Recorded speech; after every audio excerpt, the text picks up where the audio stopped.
I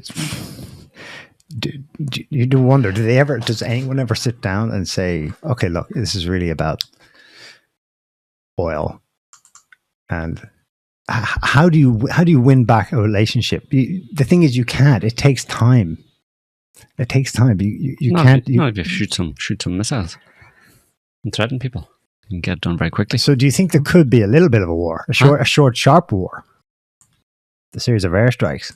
Don't think so. I don't think it's going to make any difference unless they somehow are able to take out Chavez. But even then, not Chavez, but Maduro. But even then, that's not gonna. They know that's not taking out one person. To be like, doesn't change anything. You need some kind of a coup, color revolution in the country, and I don't think that's going to happen either. So I think it's pretty impotent, to be honest. I think it's just following a trend, and it's an unstoppable trend, and I don't think there's going to be much that deviates it from the course that it's set on, which is of America, losing bigly, increasingly as time goes on. The tide has turned. The tide isn't turning. The tide has turned. It just takes a while for it to actually manifest, and for people to wake up and realize that that's what's actually happened.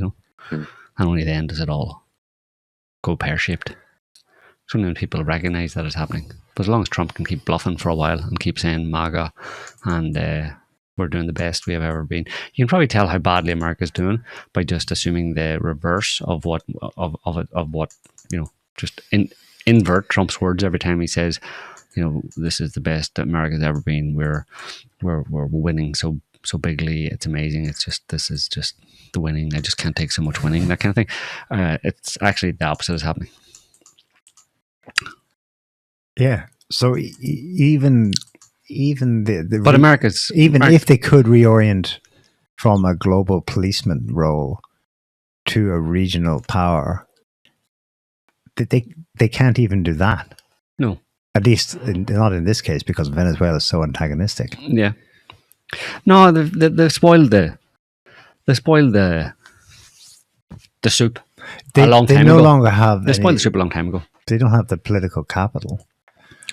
It's like somebody like overreaching, and in a neighborhood or something like that. It's like one neighbor in a house, like basically being a real asshole, policing the neighborhood, treating everybody really badly, and having some success with some people who fell in line, whatever, but then extending, wanting to take over the entire neighborhood, realizing that he doesn't have the means to do it, and then finally backing away, but not before he's actually pissed everybody off and turning everybody against him.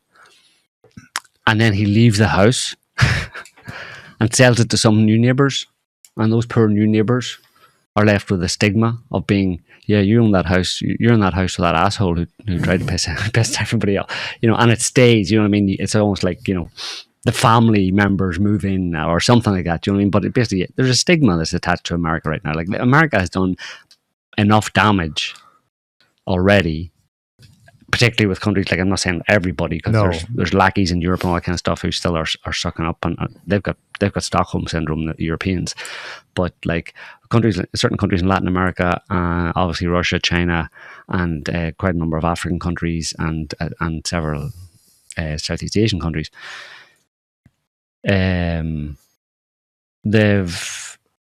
previous American administrations have just turned those countries against, to one extent or another, turned those countries against America and made them, disinclined to be friendly America or to trust America. And Trump, it's like Venezuela is a good example. You can't. I mean, to a large extent, the Bolivarian revolution and the socialism, the evil socialism supposedly that's going on in Venezuela is a function of American intervention, American involvement in Latin America in general over the past 40, 50, 60 years.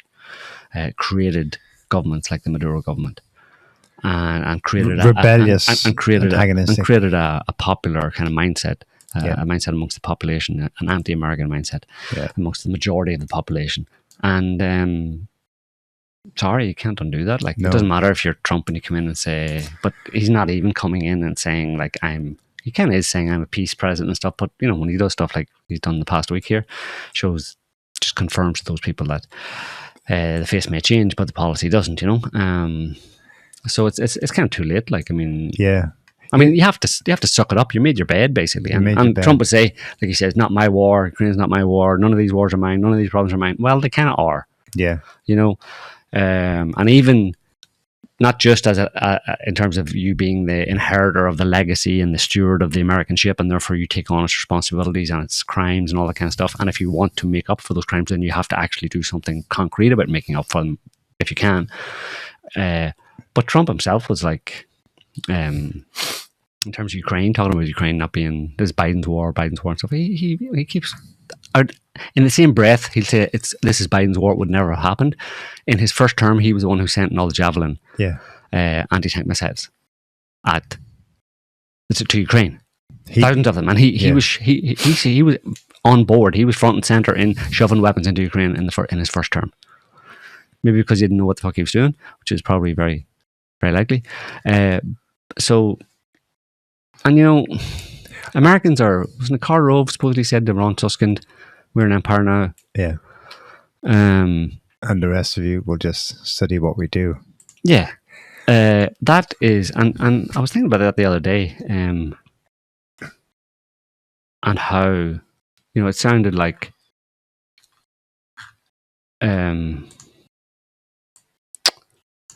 just the delusions of some, you know, American White House official. But initially, you know, when I heard it, but I was thinking, let me just read it to you here. Karl Rove, oh my God. He said, what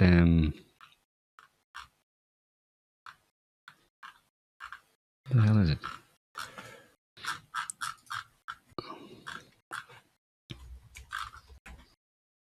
He said, the aide said, this is, so allegedly Karl Rove said to this reporter, Rove said, look, guys like you are in what we in the government call the reality-based community, which he defines as people who believe that solutions emerge from your judicious study of discernible reality. And the guy nodded and murmured something about Enlightenment principles and empiricism, as the reporter did. But he cut him off. Rove cut him off and said, that's not the way the world really works anymore. We're an empire now, and when we act, we create our own reality.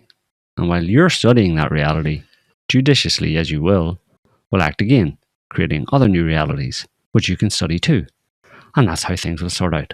We're history's actors, and you, all of you, will be left to just study what we do. So talk about personal hubris and stuff, you know. But it's, you know, the hubris perfectly defines the hubris of that ran the American government probably since, you know, at least since the Second World War. Most of them anyway. Yeah. But it's so infectious. But it's part of the American mythos. It's part of Trump has a bit of it too. But it's not. It's every American has. Trump is like, every American just scare them. Just scare them bigly. Right. But obviously we don't have enough to actually launch a full ground-scale invasion of Venezuela.